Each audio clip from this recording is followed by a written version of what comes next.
Елдегі жемқорлықтың 80% мемлекеттік сатып алу арқылы жүзеге асады деген ақпарат бар. Бұған илан басқа шара жоқ, себебі тендердің тырнақшаның ішіндегі тәртібі мен бір көзден сатып алудағы жұмысқа әрекеттер сізбен бізге бір кісідей мәлім.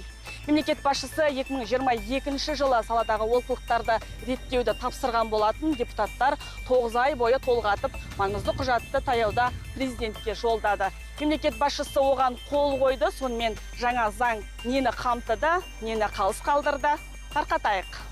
Мемлекеттік сатып алу десе ойға оралатыны тендер десе жемқорлықтың иісі шығатыны жасырын емес. Тіпті халық арасында тендерге тең бөліңдер деген айдар тағылғалы қашан. Мұнысы жайдан жай емес, салада шапка дейтін түсінік бар. Бұл әрине мынадай бас киімді айтып тұрған жоқ. Тендерден ұтып алған қаражаттың белгілі бір бөлігін үзіп алып, мәкелер мен сәкелердің жағдайын жайлап, аузын майлап қоюға міндеттісің. Болмаса, тендер да жоқ, басқа да жоқ, тентірейсің де қаласың.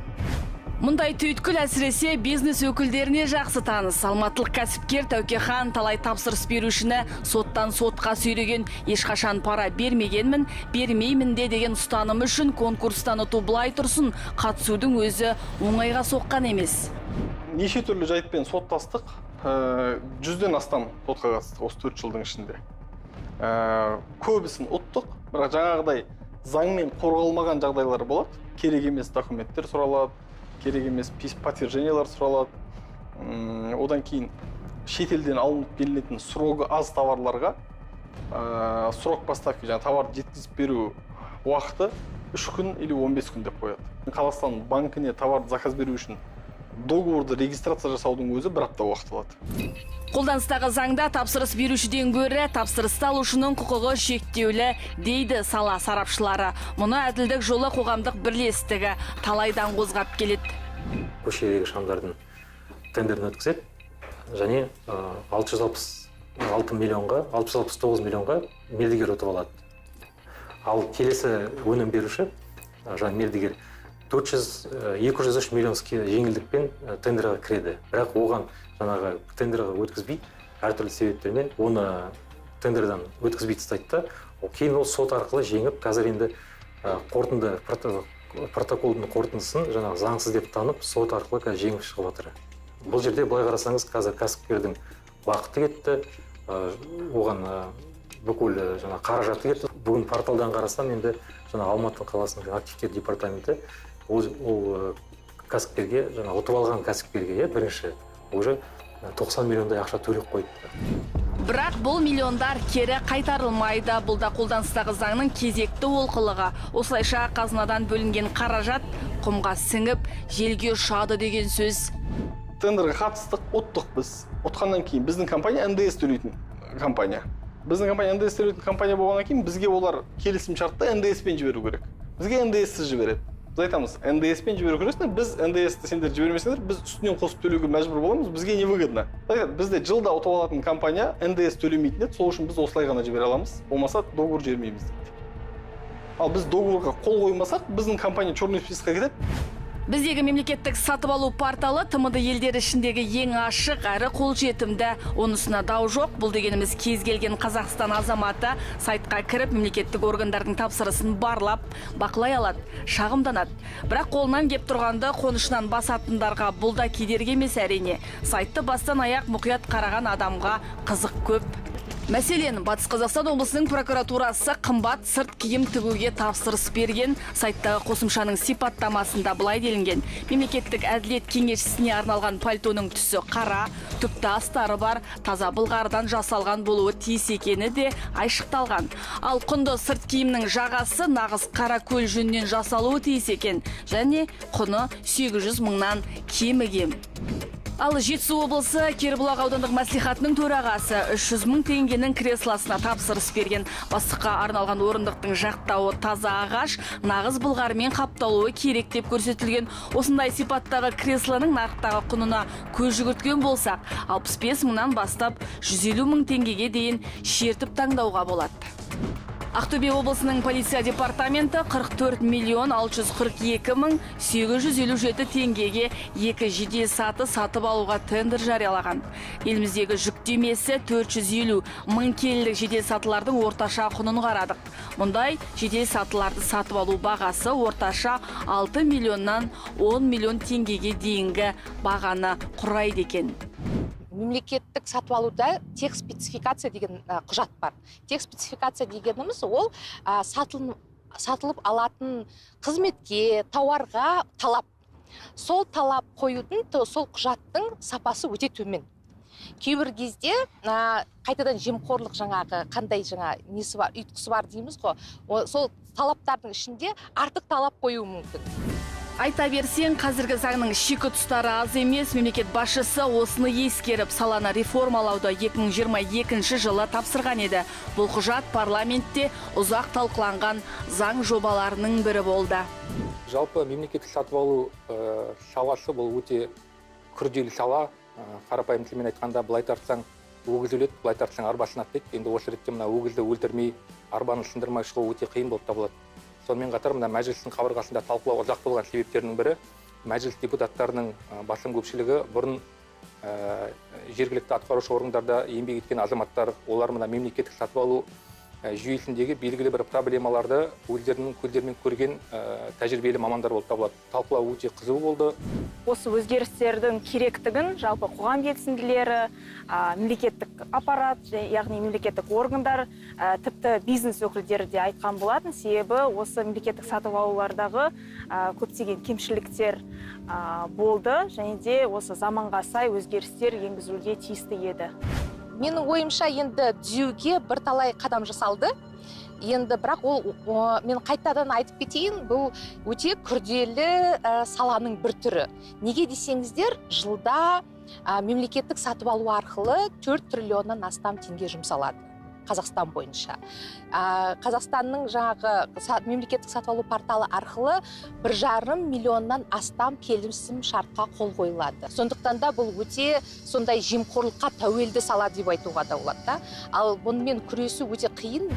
Жаңа құжатта мердігер компаниялардың жауапкершілігі күшейеді. Тапсырыстың 50%-ын қосалқы компанияларға үлестіріп, созбаққа салатындардың кесірі көпке тиеді. Әсіресе білім ордалары, медициналық мекемелер сынды маңызды нысандар қолданысқа берілуі мерзімінен кешігетін жағдайлар жиі кездесетін.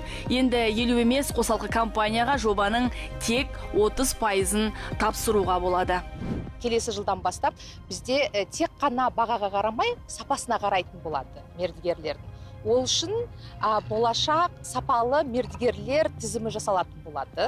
Ол тізімі қалай жасалады десеңіздер, бұл бұрынғы келісім шарттарды сапалы орындады ма, уақытында орындады ма, салықты уақытында төлеп тұр ма, қаржылай тұрақтылығы бар ма бұл мекеменің. Соның барлығын есептеп, оның бально рейтинговый система дейміз, сол жүйе арқылы болашақ мердігерлердің өзінің рейтингісі болады. Мемлекеттік сатып алуды алатын болсақ, бұл жерде тапсырыс берушімен және кәсіпкердің арасында болып жатқан шарт қой. Ол жерде мысалы кәсіпкердің құқығы төменірек болып келеді мемлекеттік тапсырыс берушіден қарағанда. Бұлай мысал ретінде алатын болсақ, мысалы процедуралық бұзушылық болған кезде кәсіпкер қара тізімге кетеді. А егер де мемлекеттік тапсырыс беруші жағынан кәсіпкер процедуралық құқық бұзушылық болатын болса, ол сол құқық бұзушылықтың арқасында басқа бір компания ұтатын болса, лобби арқылы, ол жерде мысалы жосықсыз тапсырыс беруші деген бізде тізім жоқ. Негізі ондай тізім болған дұрыс. Ең негізгі олқылығы бізде мерзімдер сақталмайды екен. Мен өзім Батыс Қазақстан облыстық қоғамдық кеңесінің мүшесімін. Былтыр 23 жылы үлкен талдау жүргізген болатынбыз. 22 өткен жылға сөйтсек бізде әрбір 4-ші әлеуметтік нысан, жаңағы айтып өткен шарттары 1 миллиардтан жоғары. Жол, ауыз су, ғимараттар салу, ғимараттарды жөндеу, осылай абаттандыру тағы басқа әрбір 4-ші, яғни 25% өз уақытында дәлелсіз белгісіз себептермен бітпейді екен. Сондай-ақ бір көзден сатып алу дейтін бар. Бәрі болмаса да бұған жол берген лауазымды қызметкерлердің жеткен жері абақты. Бірақ қанша жерден коррупцияны қоздырып тұрса да, жаңа заңда бұған сау салудың реті келмепті. Оған себеп көп. бір көзден сатып алу жалпы ол мына сыбайлас жемқорлық тәуекелдері бар сатып алулар болып табылады. Бұл ретте бүгінгі таңда мына заң шеңберінде бір көзден сатып алу негіздері қайта қаралды, бірқатар негіздер алынып тасталды. Бірақ біздер ескеруіміз керек, кейбір сатып алулар бойынша конкурс болмаса сатып алу рәсімдерін өткізіп, оның мерзімін күту мүмкін емес. Мысалға, ағымдағы жылы көктем айларында елімізде апат болып, су тасқын жағдайлар болды. Ондай жағдайларда біздер бір айлап, болмаса бірнеше ай конкурс, тендер өткізетін мүмкіндігіміз жоқ. Ауылдық жерлерде сатып алу, мемлекеттік сатып алудың, бір көзден сатып алудың сомасы ұлғаяды. Неге десеңіздер, ауыл деңгейінде мемлекеттік сатып алуды уақытында сапалы өткізу өте қиын. Шалғай ауылға барып, ешкім қызметте, жұмыста, тауарда өткізгісі келмейді. Ал сол кезде тек қана сол ауылдық жерде бір ғана мердігер болуы мүмкін. Сондықтан да ауылдық жердегі бюджеттің қаржысын уақытында жұмсап, сапалы жұмсап, уақытында қызмет көрсету үшін осындай жаңалықтар енгізілді. Жаңа заңдағы тағы бір жаңашылдық. Құжатқа түзетулер енгізу үшін бұрынғыдай парламентте заңның қабылданғанын айлап, жылдап күтудің қажеті жоқ. Бұдан былай қаржы министрлігінің өкілеттігі ұлғаяды.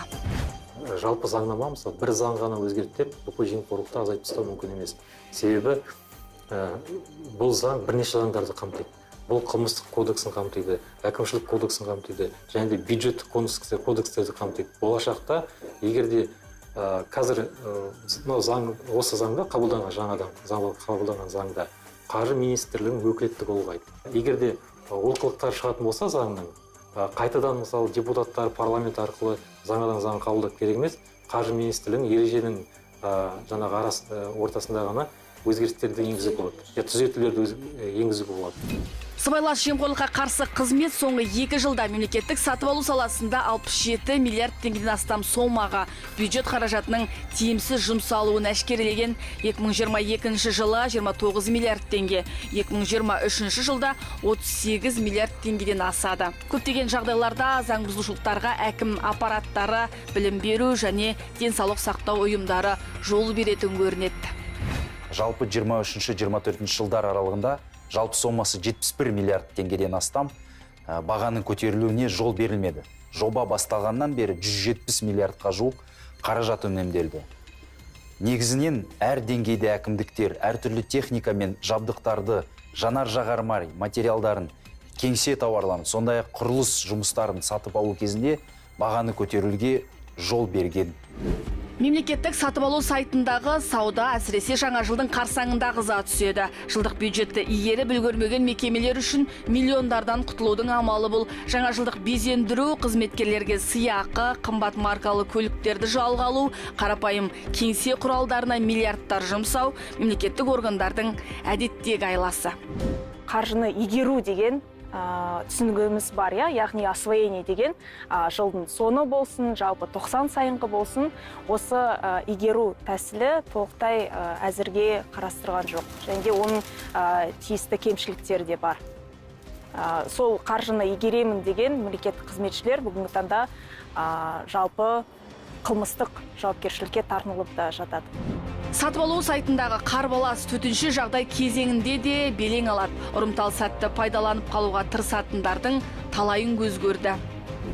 2023 жылдың Ақмола облысындағы төтенше жағдай қай аймақтарда жарияланғанын тиісті төтенше жағдай департаментінде сұрастырып, олардың жауабы бойынша бізде тек 4 аймақта ауданда ғана жарияланған. Бірақ біздің мониторинг жұмысы аясында өкінішке орай 11-ге жуық аудандарда осы төтенше жағдай аясында бір көзден сатып алулар өткізілген. Олардың ішінде Біржансал ауданы көмірді сатып алса, Аршалы ауданы жол белгілерін сатып алған.